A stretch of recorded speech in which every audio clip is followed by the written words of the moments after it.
Okay, so Kazuo Shinohara, born the 2nd of April, 1925, and this is the reason why we talk about him today. As you see, he was born on April 2nd, 1927. He died on July 15th, 2006, so 16 years ago. Was a Japanese architect, Kazuo Shinohara, forming what is now widely known as the Shinohara School, which has been linked to the works of Toyo Ito, Kazunari, Sakamoto, and Itsuko Hasegawa. As architectural critic Thomas Daniel put it, a key figure who explicitly rejected Western influences, yet appears on almost every branch of the family tree of contemporary Japanese architecture. Is Kazuo Shinohara. His effects on the discipline as a theorist, designer, and teacher have been immense. He studied at Tokyo Institute of Technology, TIT, finishing in 1953 and going on to become professor in 1970. He established his own practice in 1954, going on to design more than 30 residential buildings, as well as many key public buildings across Japan. His work is generally classified as having strong qualities of lucidity and ephemerality, and for these reasons, he is often seen as ideologically influential on Toyo Ito's work. Toyo Ito, who is Japanese, but was born in, I think either was born in Korea or from Korean parents. He was awarded the Architectural Institute of Japan's AIJ Grand Prize in 2005, and in 2010, the Biennale di Venezia awarded a special commemorative Golden Lion in memory of Kazuo Shinohara. This was the man. So he died in 2006, and his architecture is could be a little bit enigmatic for me, at least, or maybe for a Westerner in general, but quite an interesting figure in the landscape of Japanese architecture.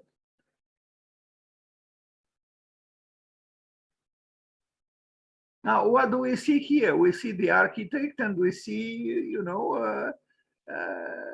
game in front of him, kind of a Lego. And, you would say the architect is too serious to indulge in playing like a kid, but it is not so. If you do not play, you cannot truly create. You have to work and play, play and work. And so I like this picture very much, because you see a man with a tie, with a white shirt, a professor, and so on, with a rather, intellectual and even, serious face, almost austere face. But in front of him is an architecture of play, or playing, so to speak. Anyway, I think this is a subject worth reflecting on. Could we create without playing? Could we create without being childlike? I doubt it. Even Brancusi said it: when we are not children any longer, we are dead. And it's true. Kugayama House from 1954. So he opened his office in 1954. He finished his studies in 1953, and 1 year later, he opened his office. This is still a house, which relates to the tradition of Japan. Is not yet as experimental as he was able to be later on. But so did Kenzo Tange, his own house, which has some similarity with this house. Both architects started with an architecture without anything really outrageously innovative.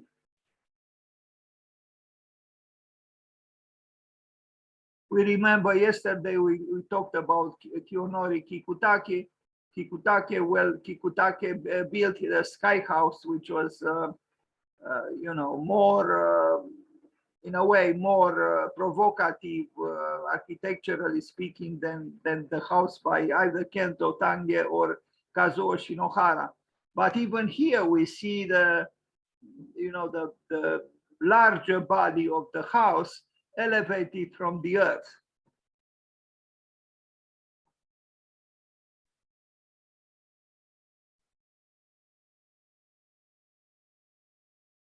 (1954).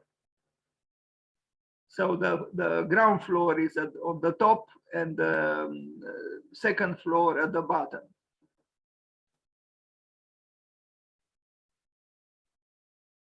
Interesting plan in a way, because on the ground floor is the kitchen with the eating area. So you enter actually the house through the kitchen. And I think it's fine.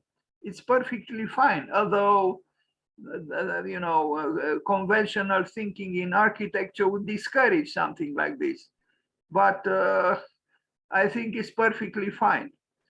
And this larger kitchen with the eating area functions also as some kind of a second, you know, living room. And the larger living room is on the top, from where you enter the bedroom and the tatami room and the bathroom.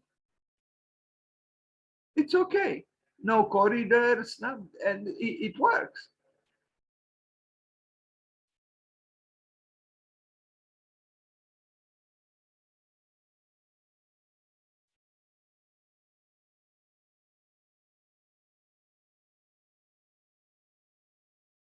Kazuo Shinohara, 1954.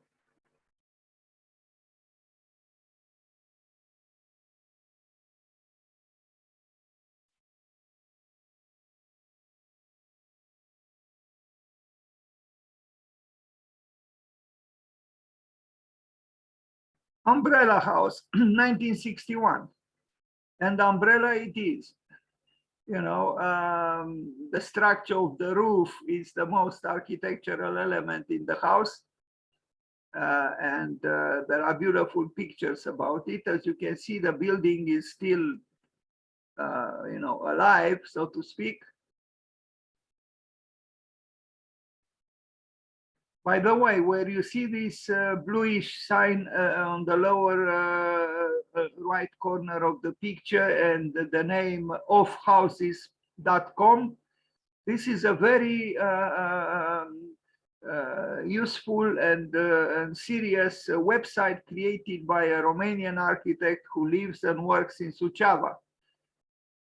Offhouses.com is an excellent website which shows houses from all over the world, you know, modern houses.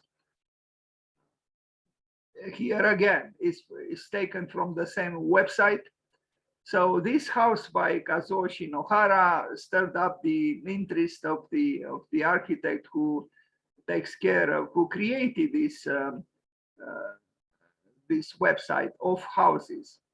I like very much this. I mean, look, the roof, the ceiling is in the simplicity of the house is actually the catalyst for imagination. This in its structure.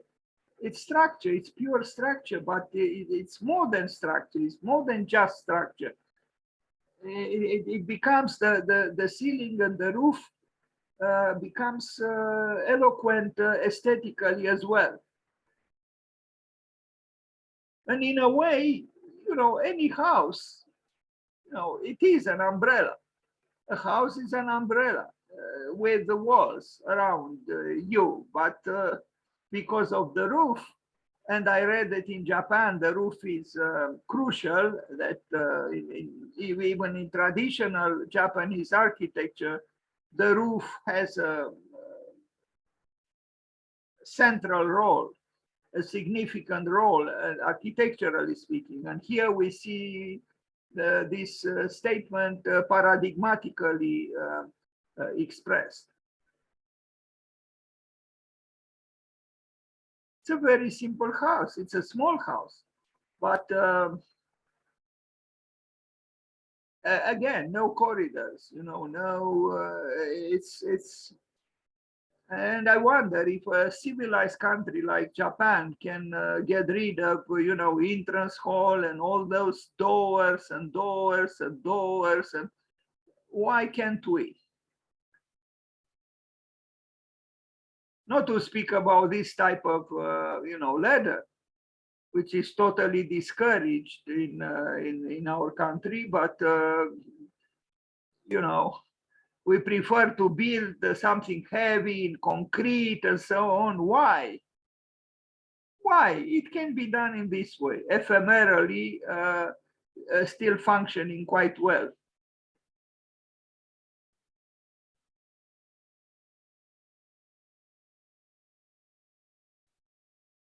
It's the quintessential home. That's what it is.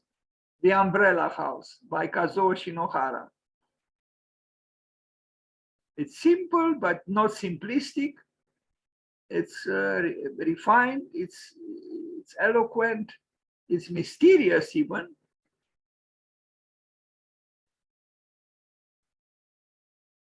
The Umbrella House.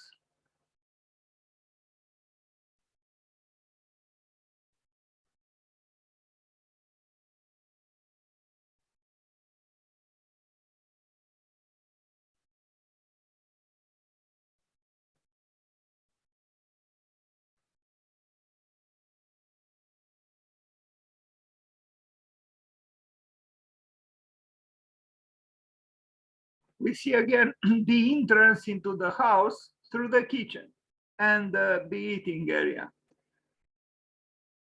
Perfectly fine.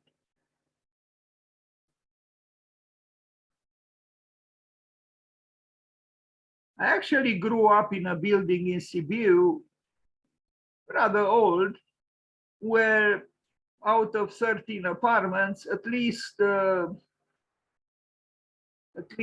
half of them had the entrance into them in the same way, through the kitchen. It's okay, it's fine. House with an earthen floor. This is very interesting. So it has an earthen floor within the house, inside the house.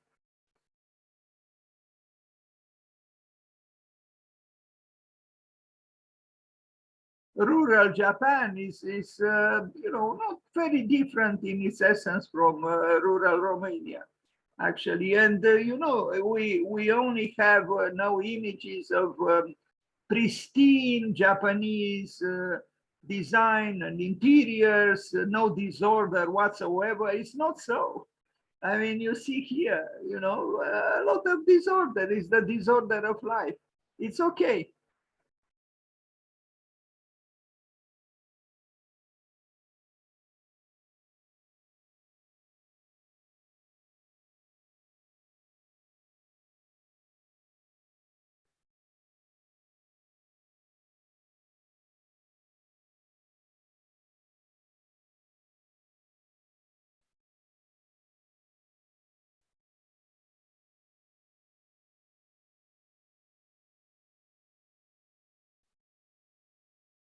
So interesting, these lamps, which are, very close to the floor. Of course, the Japanese, like to sit directly on the floor with some pillows, but it creates a different feeling in the house.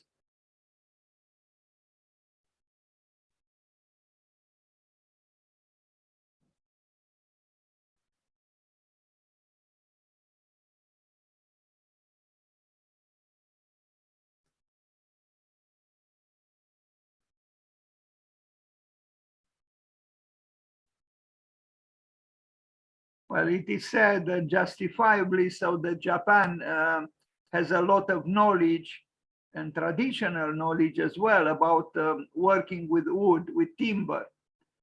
And this tradition evolved in time, and even in the present, there is a lot of a lot of significant work in architecture done with wood, with timber. Like Kengo Kuma would be inconceivable without wood. Paradoxically, Tadao Ando, who is the master of concrete, he actually lives in a wooden house, made totally of wood, completely of wood, the house that belonged to his parents, and that's where he lives. So the master of concrete lives in a wooden house. North House in Hanayama, 1965.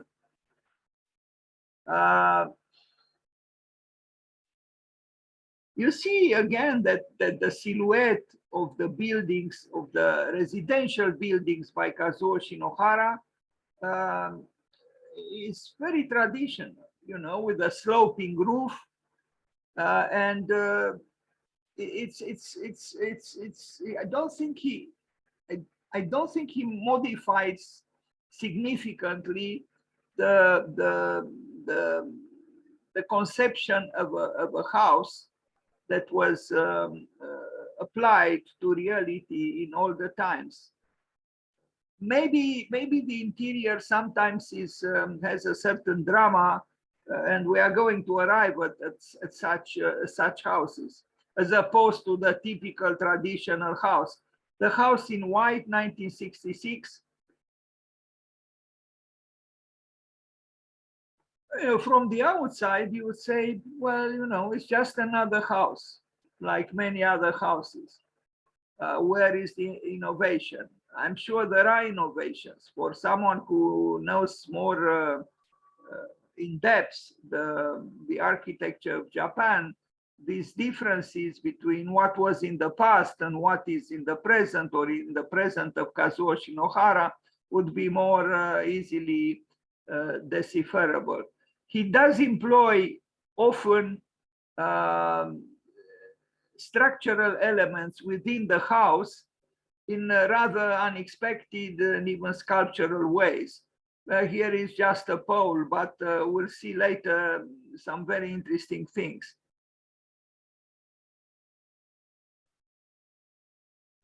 This is also interesting how this, you know, collector of the rainwater is actually bringing the water inside. Very unusual, but it's an idea, you know, to, especially at a time when we talk about harvesting rainwater, instead of, you know, directing the water to the earth, to maybe put it to some use inside the house. It's an interesting possibility. Also interesting is, you know, this entrance here in this room. I don't know if the entrance into the house is through here, but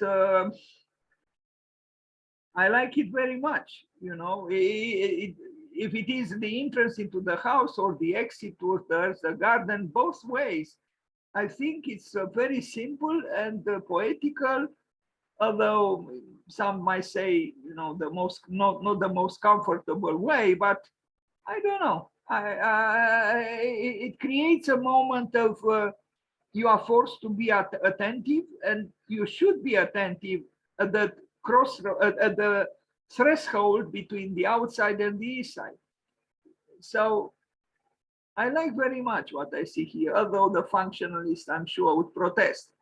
Another house of worth, well, he employed, previously, I thought it was about a different house. We are going to arrive at it, where there is actually the floor is the natural earth, and it's not even flat. In this case, is the bedroom is underground, as you can see in the section. So, you know, it's a small house with a stair that goes underground, and that's where the bedroom is, without a window. It's just, you know, this space underneath the earth, underground. Very interesting.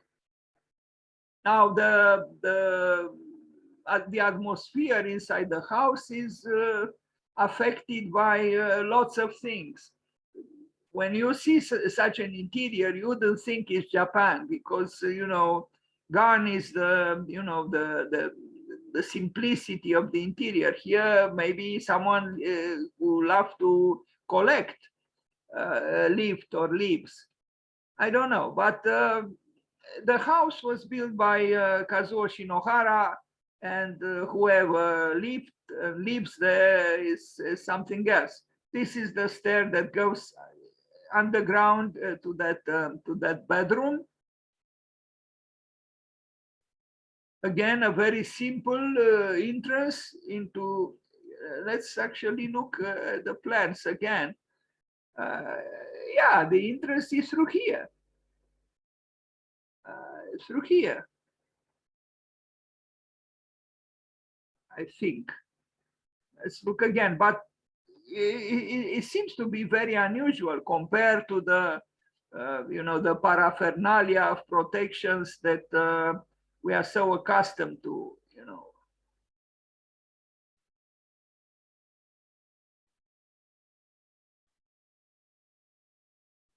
These are not rich houses.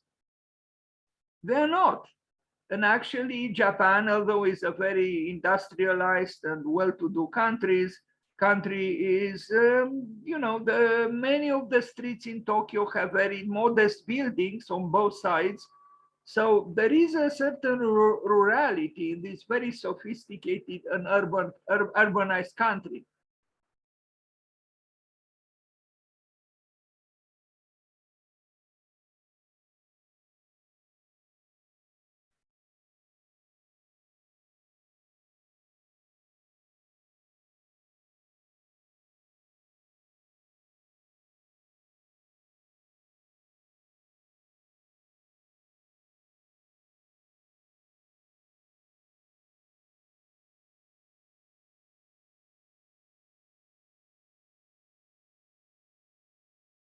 On the other hand, you wonder, bedroom underground without any window, how would it be?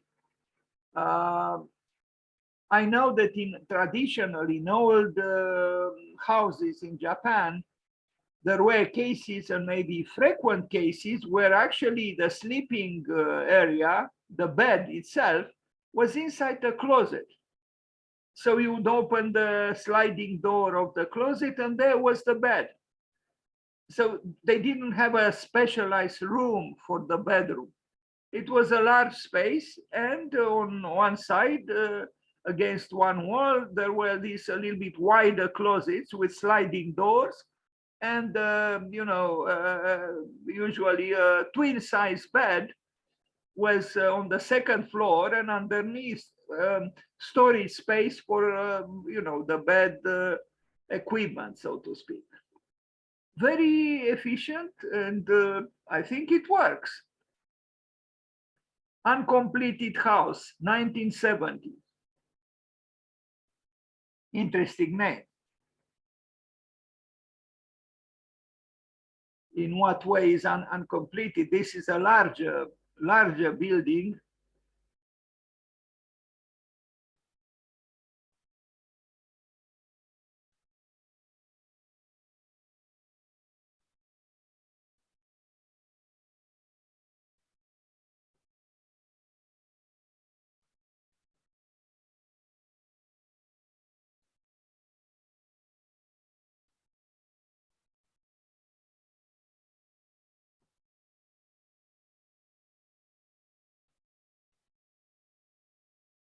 Interesting also, the presence of two stairs here, because a more conventional architect would have done just one stair and then a corridor, and with access in the same places to the rooms, but he created two stairs.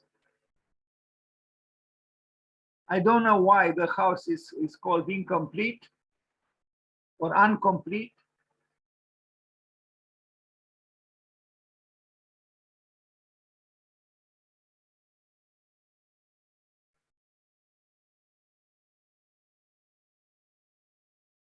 Kazuo Shinohara.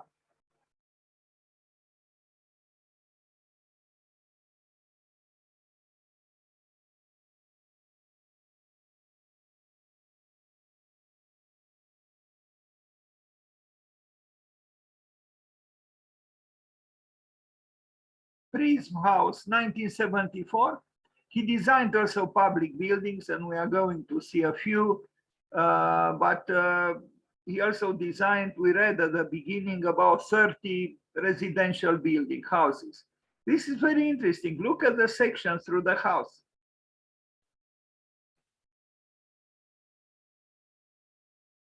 Indeed, it is so-called logical. The plants are above. So in section is a, a triangle.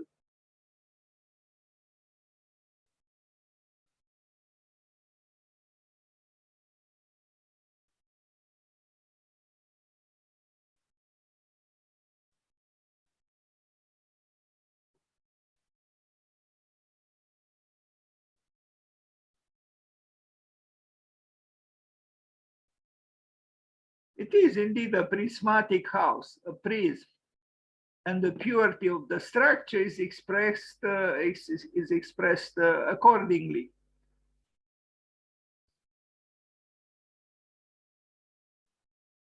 I know an architect who usually the architect starts a project with a plan, but an architect like Massimiliano Fuchsas, an important contemporary architect, he starts with a section. And it is possible, even though there are reasons to say we start with a plan because at the level of the plan, the human functions take place. And it's a legitimate choice, but it's also possible to start, as I said, like Fuchsas, with a section, or even in some other ways.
Tanikawa House, 1974. Now we see the geometrical trees of structure within the house. And here is, you see the flooring is actually the sloping earth, left with the earth. I don't know exactly what function he has here. We see a hammock, hanging there between two poles. This is how to say, an archetypal house. Is primordial, is simple, is archaic, is reduced to a minimum. Again, I think it is a specific function that is supposed to take place here. It's not a typical house in this part of the house, but architecturally striking in its simplicity.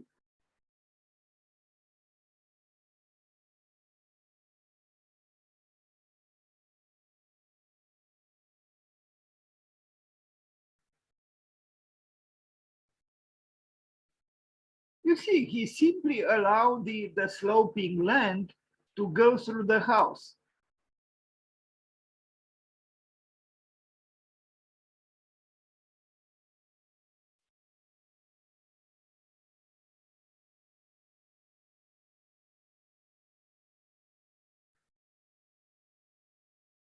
Not all the house, though, is like this. There's this space, but which is rather large.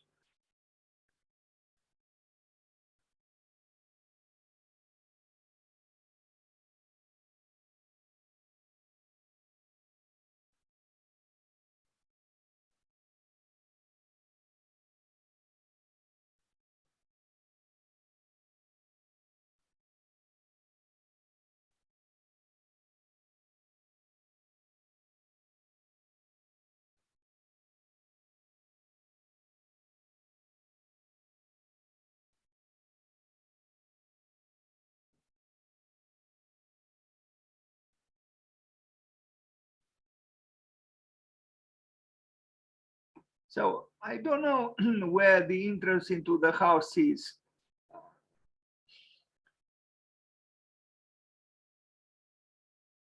The big space with a sloping land within the house is probably here.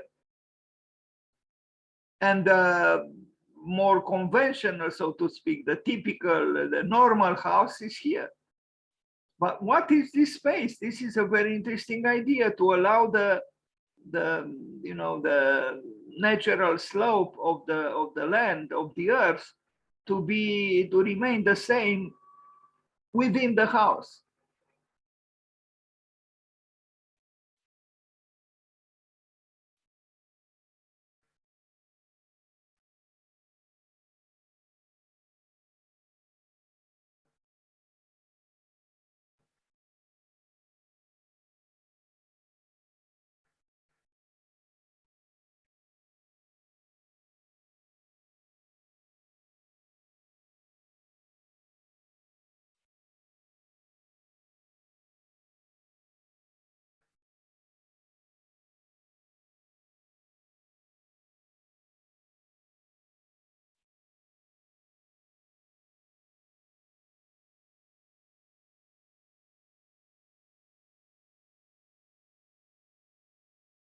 So when I look at these buildings, it seems it is possible to make unconventional statements respecting the traditional paradigm with a sloping roof. At the first sight, you would say this is, is a house as we have seen many. But then if you look more carefully, you discover things that are very unusual. So it's possible to use, common ways of building and still create unexpected, spaces and even functions.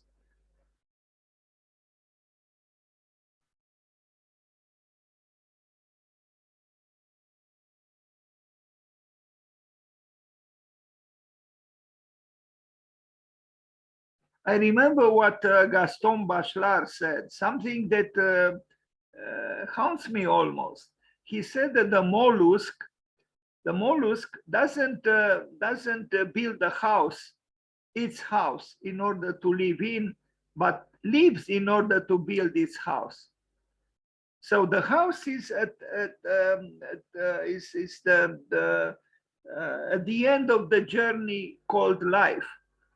But for us humans, very often, if not always, is the opposite. We quickly build a house in order to live in or to move in, to have the grand opening, the quickly move in. But the house does not represent, is not a proper portrait of our biography, it's not the expression of a lived house, of a lived life.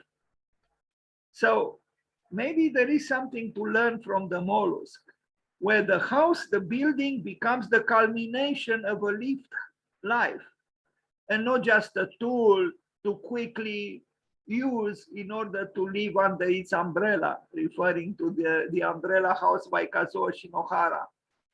I think it's something worth reflecting about, the mollusk and us.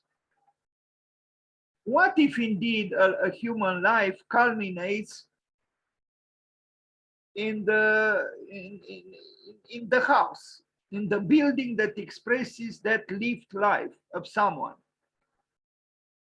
I always ask myself, what does the Falling Water building by Frank Lloyd Wright, what does it say about the Kaufman family who lived there, who commissioned the building and who lived there? Nothing, except that we know they commissioned Mr. Frank Lloyd Wright. What does Villa Savoie by Le Corbusier say about the Savoie family? Nothing. It says something about the beliefs, the conceptions of Le Corbusier, but nothing about the people who lived in, except again that they commissioned Le Corbusier. But what if we conceive of a house which narrates the life of those who live there, not the life of the architect? it's almost I mean, strange, no, that the house where someone lives doesn't say almost anything, doesn't say anything about who that one is, except through furnishings and you know, acquisitions and so on. I think in a certain way, the mollusk is wiser and more complex and more philosophical. My question is, how could we build a narrative architecture? An architecture that tells the story of those people who use the building and live there, as opposed to, at the most, saying something about the architect who built it, but who doesn't live there.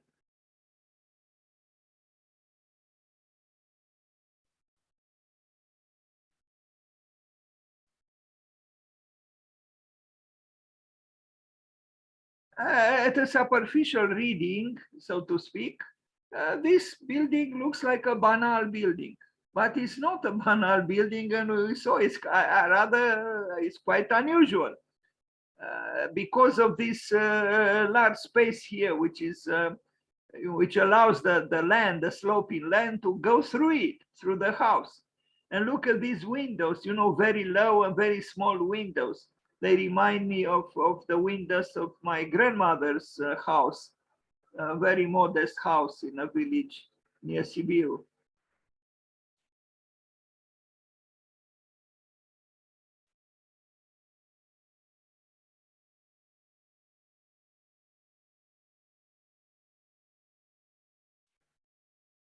Now that I think about it, Bernard Tschumi built in New York, in the campus of Columbia University, built a student center where there is such a sloping,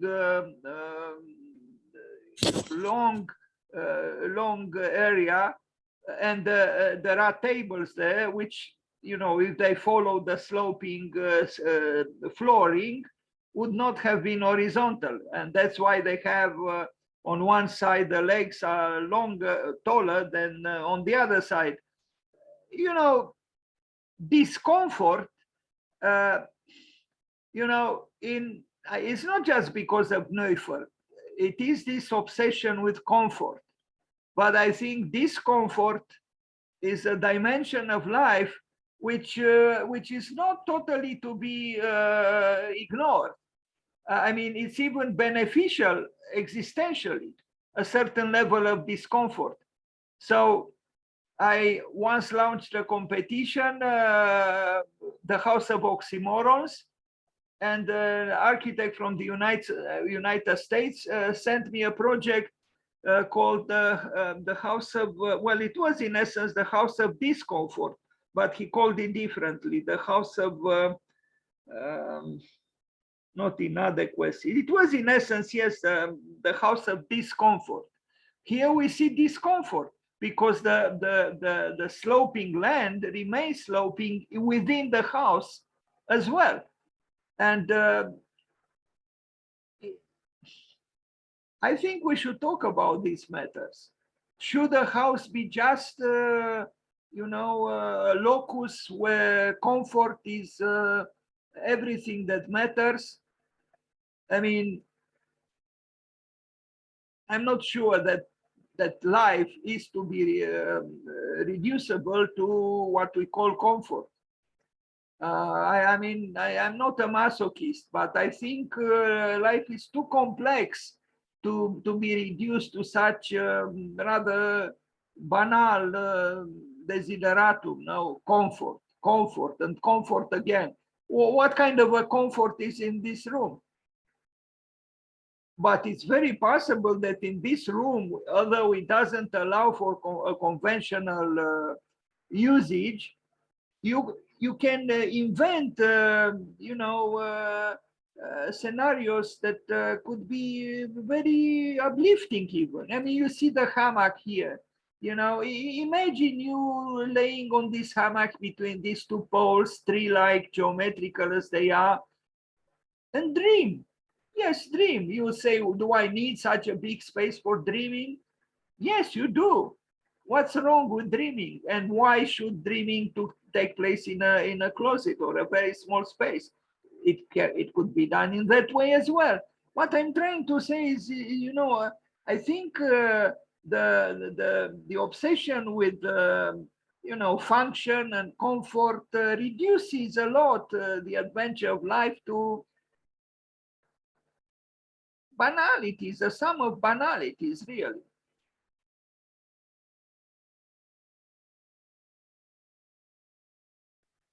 Would I like to have such a room? I would say yes, I would. I would. Because inside this room, although it protects me from the rain and so on, I would feel closer to the earth. I would. You see here, you sit, here, and you look at the trees, look at the environment. You look. I don't know. I think you feel less strange than in the case of this space was populated with TV and all the objects that we are so accustomed to. This is about something else. And that's where architecture becomes poetry. And I think very rarely, unfortunately, obsessed as we are by petit bourgeois concerns, we allow poetry to manifest itself in architecture. Here there is poetry. Now, again, I don't think this kind of house can be built for anyone. No, I don't know who lives here. I don't know who commissioned it, but I'm curious, and it's very feasible. Also, it's not, it's not an expensive house. It's not a big house. Interesting house, Kazuo Shinohara. Now another house from 1976. This is, I began like this because that's how the picture was downloaded at first. On the left is a house which is not his and is, just another house. But the house he built, Kazuo Shinohara, is unique. This is the house. And it's not a big house, but it's special. And we'll see inside a lot of uncomfortable elements. If I am to be, trying to be a little bit humorous. I love this tree in front of the house, and it's exactly what is needed, because otherwise the house is rather morose and grayish and, could be even depressing. But look what's going on inside. Look at these structural trees, which he likes to use. We saw some before. It's a small house, but it's interesting, and we'll arrive at pictures from the inside. You see these narrow streets. There are no sidewalks. The Japanese, they control the traffic in their own ways, but I like these narrow streets. It's almost like you are in a village, or you are in Tokyo. I mean, the house is actually not so small as I thought it was. I forgot how its plan was, but it's very busy inside because of those powerful structural trees, as I call them. A lot of doors are sliding, so it's hard to see where the entrance into the house is. Now look at this. Surprise, surprise. Who would do something like this in the middle of a room? But it's a totemic presence. It's powerful. It's, in my opinion, is inspiring. I find it. I find that the house is protected because of this powerful concrete element in the center of the house.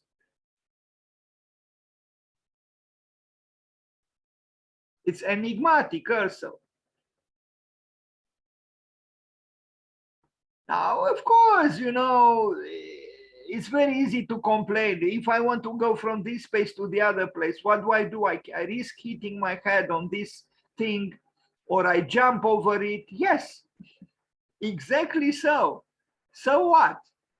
Why can't you lower yourself? Why can't you assume the immense discomfort of lowering yourself or jumping over this thing? In both cases, you make a little bit of exercise. What's wrong with that? So in discomfort, there are also seeds for something positive, I would say. Look here, you know, it's most functional is to tremble, would say, no way, you know, this is too narrow, the angle of the ladder is unacceptable. What if I am to bring a piano upstairs? Why should you bring a piano upstairs? For God's sake, or buy a small electronic piano, Yamaha, or I don't know.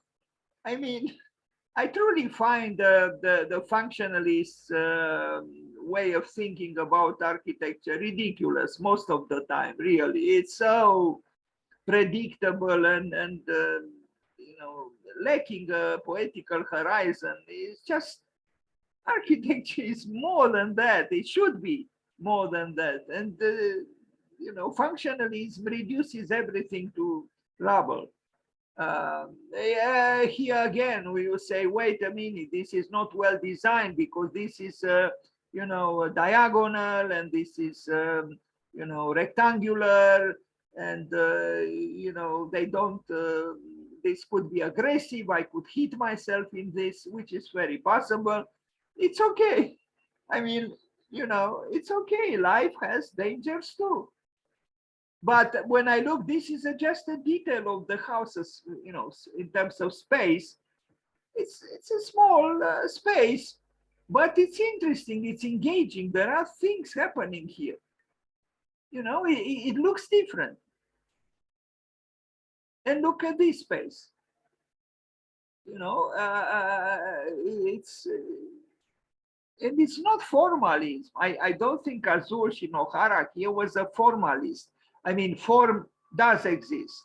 It does manifest itself. But I feel that behind the form, something else is happening here. I don't know enough about this house in order to properly articulate what I just said. But this is my intuition, that it's not just because it is surprising. It is a surprising building, and a surprising room or space that we look at here. And yes, now that we saw pictures from the inside and we look at the picture from the outside, we see the relationship.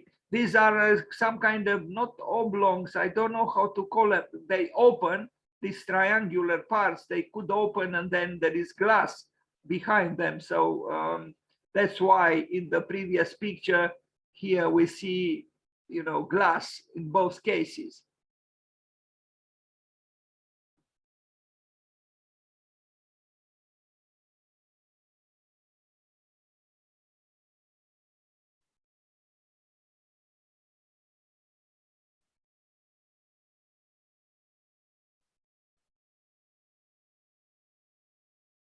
You see them open here.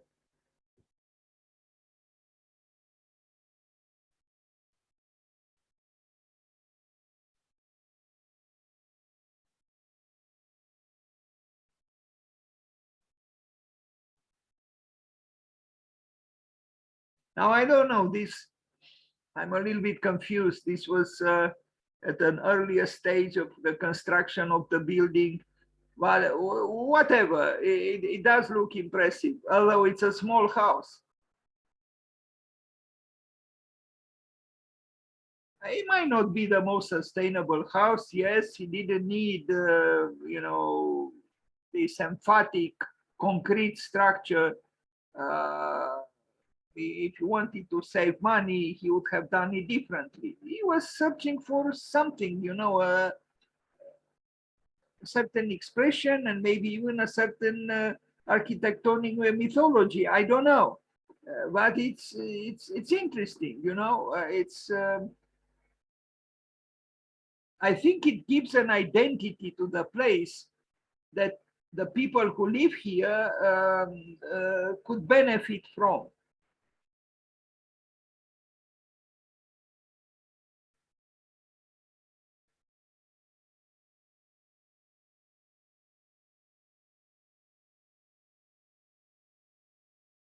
Kazuo Shinohara.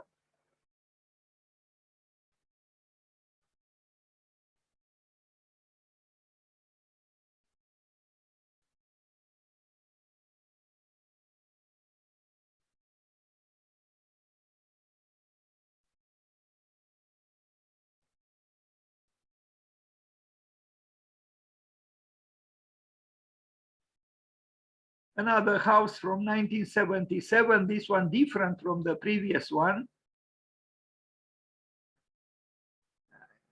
Imagine this is during the construction or something, unless it was abandoned or deserted.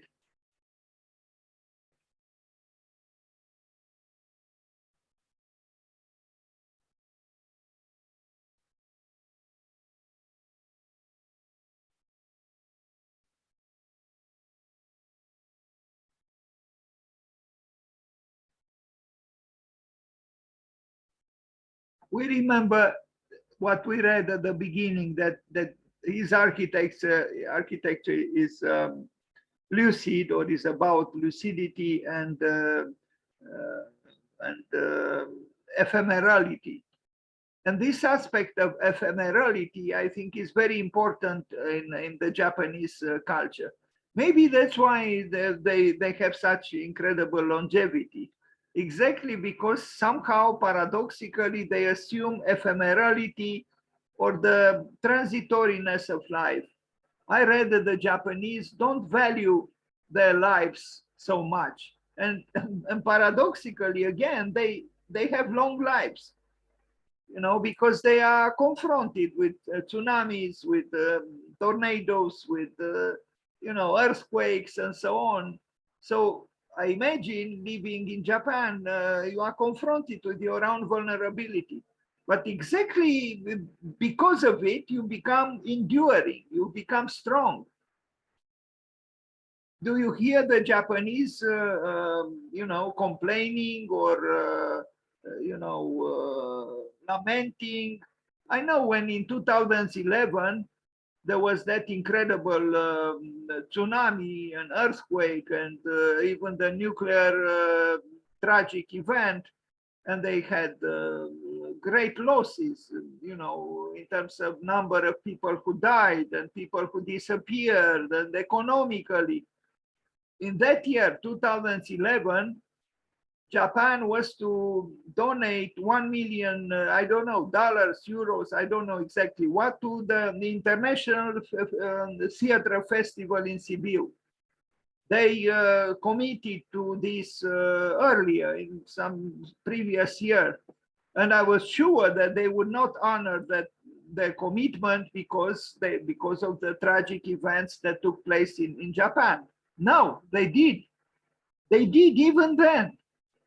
It's this very high level of commitment to a cause, which I think is splendid. Anyway, there is a lot to learn, I think, from the Japanese. And their collectiveness, they belong to each other. They are very strong because of this.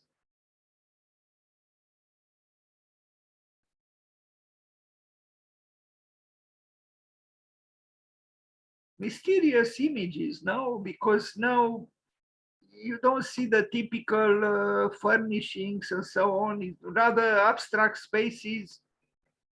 House under high voltage lines, 1981, Kazuo Shinohara.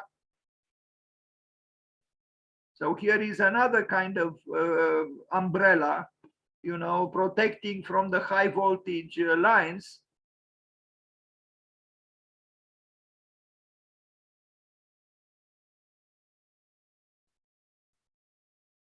These houses deserve attention and analysis, which I'm not able to because I didn't analyze them sufficiently. But I hope I stir up those of you who are here to investigate, because I think there is, and I think and I know, because I know in the Japan Architect, the important architecture magazine, when they published such houses, there was often, if not always, also a philosophical statement from the architect explaining the so-called concept. And you know that these Japanese, like Kazuo Shinohara and others like him, are not vulgar architects. They are highly trained, highly cultured, sensitive, philosophical, poetical. They do not build just, you know, like most of us do. They configure a certain constructive gesture in accordance with metaphysical concerns. They are very, very interesting. Like even the name, high a house under the high voltage lines. In Europe, probably no one would have called the house in this way.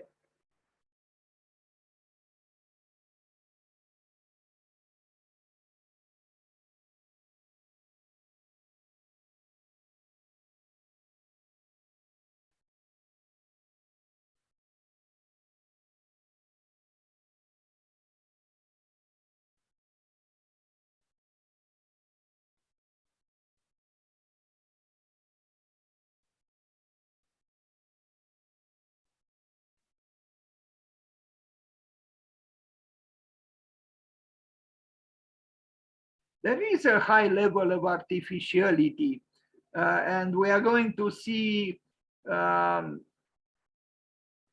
examples where this artificiality is, but maybe artificiality from the point of view of a Westerner or European, because I read that Ishigami, another Japanese architect, a contemporary architect, his conception of nature is different from the one an European has. House in Yokohama, 1985. This one is also interesting, more in a way spectacular because of certain elements. Gun is the sloping roof. Here we see the penetration of this prism by a cylinder. He's playful with the various forms. You see this little square window, this half a circle window, a triangular window. Now, look at these steps. But I guess you exit from the house, but look even at the door, how it is. And then you arrive at these steps. There are no handrails and there is no balcony. I guess you just open this door and you sit here and you contemplate the landscape and you pray you are not going to fall, or if you have a vertigo, you could fall. Or is it incomplete? But these dysfunctional parts of the house create room for unexpected events. Yes, some could be unfortunate. Let's say you fall, or I don't know, but I think there is some truth in what Friedrich Nietzsche said when he said, live dangerously. Unfortunately, architects are taught to fight danger and to create a haven of protection, what Rem Koolhaas called the paraphernalia of protection. We protect, we protect, we protect. But sometimes, at least, this excessive obsession with protection takes something away from life as lived.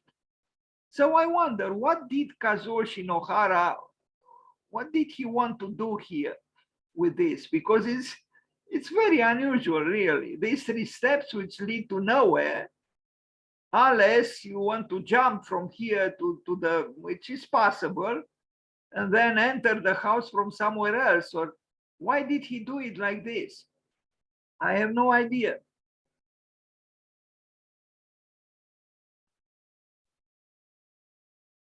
I mean, this is what this was a professor at the Tokyo Institute of Technology, I think. That's the university where he taught. So he was a highly trained architect. Why would he do this? What do these steps symbolize, and what do they actually function for? And look at the interior of the house. It's very like a stage design. It's almost surrealistic. Look at these steps here, totally indifferent to Neufer, and look at the opening in the wall. You know, this is not a door as we normally would think of a door. Everything is unusual. But I like it, you know. I mean, why not accept even, you know, threads and risers like for a stair like this? Why not? You probably know that at Biennale in Venezia some years ago, Switzerland created their pavilion, modifying the expected dimensions of the interior of a house. You know, like the counter of the kitchen was very high, like, I don't know, 1.5 meters or something like this, if not taller. And something magical happens, because when you are not dealing with the expected dimensions, yes, you are confronted with a certain discomfort, but that discomfort has also a beneficial side to it. That it's like you are a child, like discovering the world, and sometimes painfully, sometimes joyously. I mean, you look at this, you would say, this is not a house. It is a house. Look at this door, it opens. You can jump from here inside, plus the door is very narrow, as you can see. Why not? I mean, this kind of house promotes something else, a different kind of life. You know, it's like you find this architectural object, if I am to call it so, which was meant for a certain function that I know nothing about, and I try to accommodate myself to that function. And I don't know, the result could be unexpected and interesting.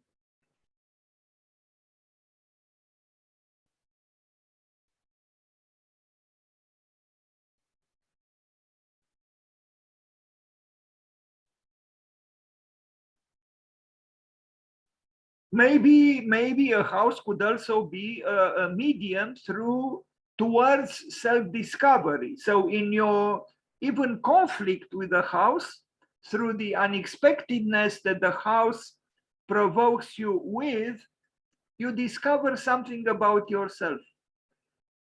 We are not accustomed to this way of thinking, because we are really prisoners of a very conventional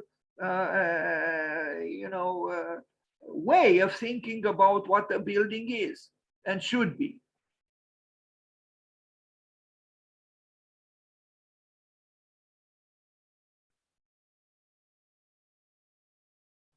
Now we arrive at the phenomenal Ukiyo-e art movement in Japan. What is Ukiyo-e? Ukiyo-e means the floating world.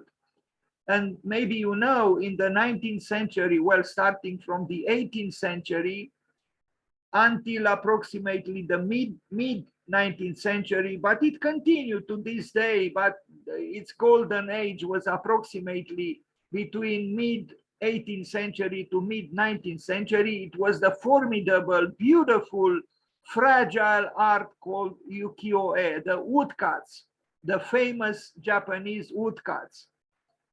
And they had unbelievable artists, truly great artists, sometimes who changed their names 15 times in a lifetime, like Hokusai.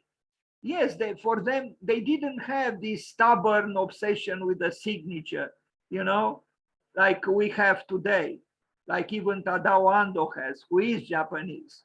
And I'm saying this because I was very disappointed when I saw an exhibition retrospective with the works of Tadao Ando, where on a huge wall inside the museum at the entrance, in the center of the wall, there was a sketch by him about 20-30 centimeters by 20-30 centimeters. The wall was huge and wide, and he signed it twice, on the left bottom corner and on the right bottom corner. He didn't need to sign it. It was his retrospective. Everybody knew that was the Tadao Ando show. Why did he sign it twice? Plus, no one would have taken the wall with him or her. So, you know, this is a different time, but Ukiyo-e, the floating world, the beautiful, fragile world of woodcuts, of those incredible artists between mid-18th century and mid-19th century, had a different conception. They didn't care about the signature. As I said, they changed their names. Like I know in the case of Hokusai, he changed his name 15 times, you know, and I remember in a beautiful, beautiful, beautiful film by Akira Kurosawa, The Bodyguard, begins the movie with a samurai who finds himself at an intersection, at crossroads, and he didn't know where to go. And anyway, he throws something in the air. He lets fate decide for him where to go. But what I want to say actually is that at one moment he's asked, "What is your name?" Someone asks him, "What is your name?" And he looks through the window and he sees a beautiful, well, distant field with flowers. And he said, "My name is the field with this," and he named the flowers. He named himself with the name of that field of flowers that he saw through the window at that moment. If he would have been asked about his name, you know, in a different circumstance, he most surely would have invented a different name. It's something, in my opinion, very beautiful about this. But let's come back to this. Kazuo Shinohara built a museum for ukiyo-e, which is the art of the Japanese woodcuts. And it was a magnificent, those very, very modest and fragile art. Maybe you know, the Europeans discovered this art of the woodcuts, the Japanese woodcuts, accidentally. From what I read, apparently the mid-19th century, or in the second half of the 19th century, important sensitive artists like the Impressionists, or you know, other artists like Van Gogh, Monet, Degas, they discovered an art they knew nothing about. And how did they discover it? When they had a little bit of money, they bought fish from the market that came from Japan, and the fish was wrapped in woodcuts, in Japanese woodcuts. Because, I mean, if you can imagine something like this, let's say you buy a fish and it came wrapped in a beautiful woodcut by Utamaro. I mean, and the European artist said, "Wow, this is a beautiful art." And that's how, you know, slowly Europe became interested in this art, which in a way in Japan was not considered an art in an European sense. For example, the great ukiyo-e woodcut artists, they would hang the artworks from the branches of the trees or from the frames of the windows or doors. And you know, sometimes these woodcuts arrived in Europe, you know, protecting fish. A very different conception about art, but within this very different conception, the frontier between life and art was diminished, if not, you know, destroyed or banished. But let's look at, you know, talking about ephemerality. And I think there is something to learn about the ephemeral, what is transitory. there are great virtues in this art of Japan. Maybe you also know that Frank Lloyd Wright was in love with this art, with the Japanese woodcuts. He had a great collection. It's true, he spent 2 years in Japan. Frank Lloyd Wright didn't admire too many cultures, and he certainly didn't admire the European Renaissance, but he loved this particular art, Ukiyo-e, the floating world, and he loved the Japanese woodcuts, and he loved in general the Japanese culture. And he had a great collection of woodcuts, and from what I read, sometimes when he didn't have money, he would pay his employees with the woodcuts. He also lost a lot of woodcuts in a fire, a second tragic fire that happened at his studio in Wisconsin.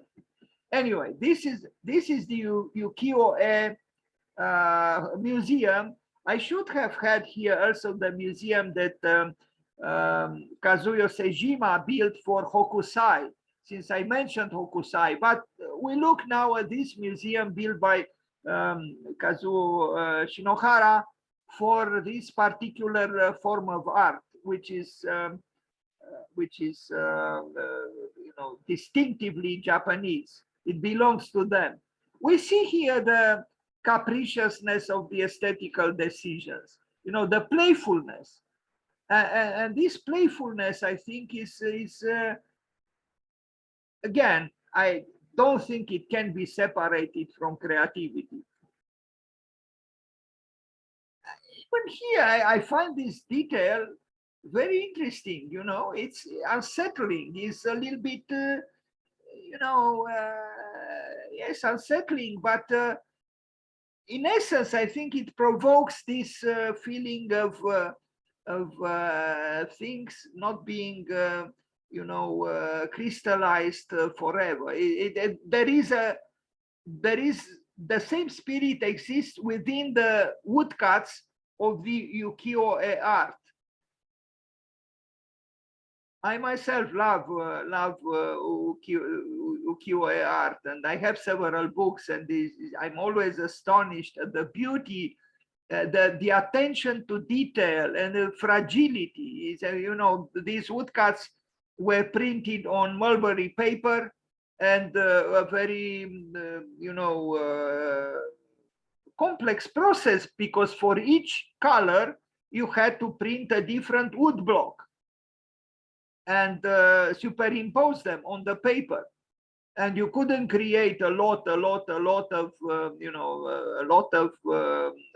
woodcuts. You were limited to a certain number, so it was a very time-consuming and labor-consuming effort.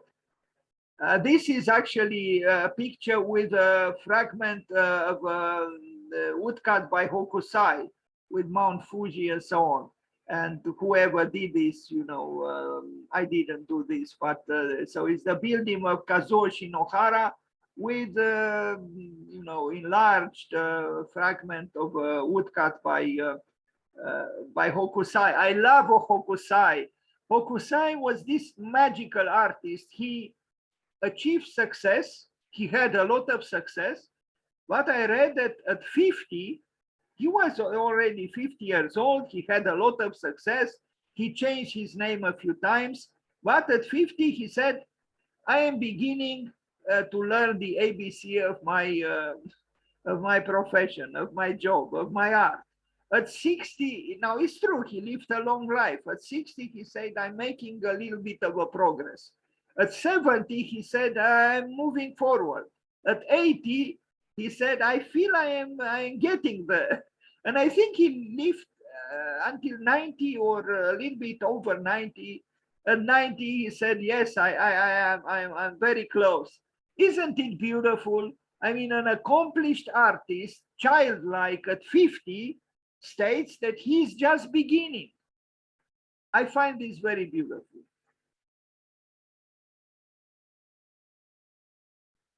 Playfulness, again, this is what creativity is about. Playfulness, not morose so-called seriousness. No, You see here, I don't know, either reflected or seen through, you know, a little bit of a woodcut. I hope I have other images. I don't know exactly why he contorted here the glass on the facade. Maybe there is a reason, maybe there isn't a reason, I don't know. The Japan Ukiyo-e Museum, here you have the artworks themselves are small in size. I had a few myself, actually. I have somewhere some of them. I love the ukiyo-e. I love this spirit, you know, where the human being is not, you know, on a pedestal proclaiming, here I am, anthropos, you know, the man, the measure of all things. No, ukiyo-e is about fragility. And ukiyo-e is about also, this is an interesting aspect, that this art flourished. Please be kind and turn off the microphone. I hear a background noise. Thank you, unless you want to say something. You know, this art flourished in an introverted Japan, because until mid 19th century, Japan was closed off towards the outside, was really an introverted society living kind of in a medieval way. And within that introversion, developed this highly personal and beautiful art form. I wish I had here some pictures. Well, maybe next time I'll show pictures of Japanese woodcuts. But you can find that on the web, and I'm sure you know them already, some of them. Tokyo Institute of Technology, Centennial Hall, 1987. Look at this. The same spirit. This you know, crystallized building, geometrically well configured, seriously structured and built. It's also unsettling playful. Unsettlingly, I don't think there is such a word, but you understand. It is unexpected exactly because of its you know, playfulness. Is it formalistic? Well, some people could say that it is. I personally don't think so. It's not the same kind of formalism that we are accustomed to when we judge, you know, architecture in Europe. It's something else. Um, all in all, it is a striking building. The plan is very simple. And yet, when you look at it, it's not so simple. And it's, you know, it functions, of course, very well, but it's also unusual. Yes, here there is comfort, as you can see, no sloping land through the building. Kazuo Shinohara.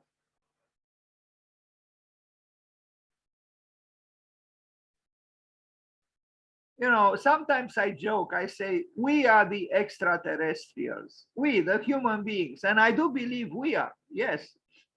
As, you know, maybe Heidegger would have said, we were thrown on the earth from somewhere. That's why the child cries when the child emerges from the womb of the mother. Why does the child cry? Because of the otherness of the environment. We are probably the extraterrestrials, we the humans. Anyway, interesting building, and it's really about you know, the otherness of life that often we run away from. Yes, it's a metallic building, it's a techno building, but there is this playfulness which humanizes it, I think.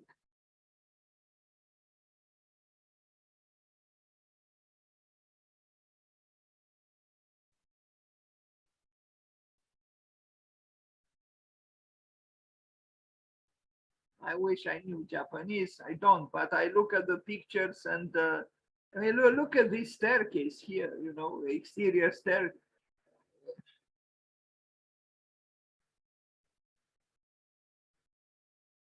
And it's, of course, it's executed impeccably.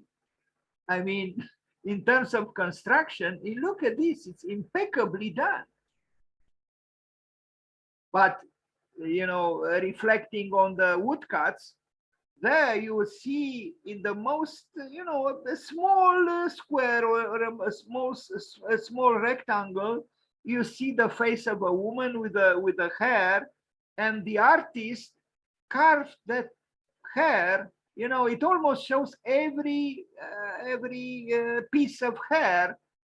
I mean, the meticulousness is unbelievable, but also the grace. Ukiyo-e art is a very, very, very graceful art.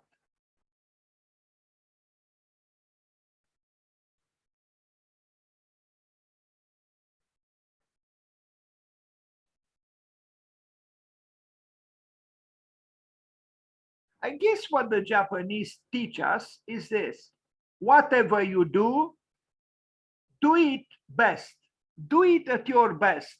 I'm at very your best, at your very best. And that's what I see. It's impeccably done. You know, every single detail. They don't try to, maybe because of the condition, you know, the Japanese exceptionalism is probably derives probably from the fact that, you know, it's the country, is the land the closest to the sunrise, and, you know, beyond them is the ocean. And, you know, they know that that place is all they have. They cannot play games with it. So they have to take care of every square inch, of every square centimeter, of every square millimeter. And they do. Kumamoto police station. Now this one is a little bit emphatic, 1990. But then Jean Nouvel also created in Belgium police headquarters, even more emphatic than this one. Much more emphatic and phallic. I don't think that's what the police headquarters really need.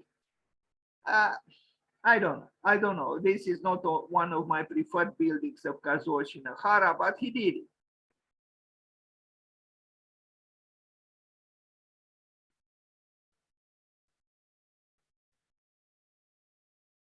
Although on the other hand, you could say that he sabotaged the, you know, the inherent force of the police by creating a small base. So thus, implicitly, the meaning could refer to a certain instability or fragility. I don't. I'm trying to. I'm trying to, you know, find virtues in a building which otherwise could be read differently.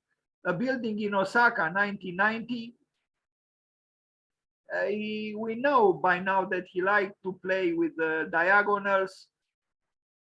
I imagine they do have some role here, not just ornamental, but also structural.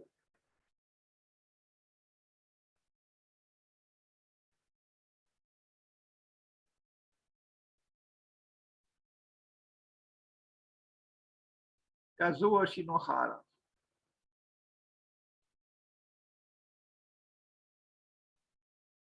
That's it. So let's wish him happy birthday, and I thank you for being here today.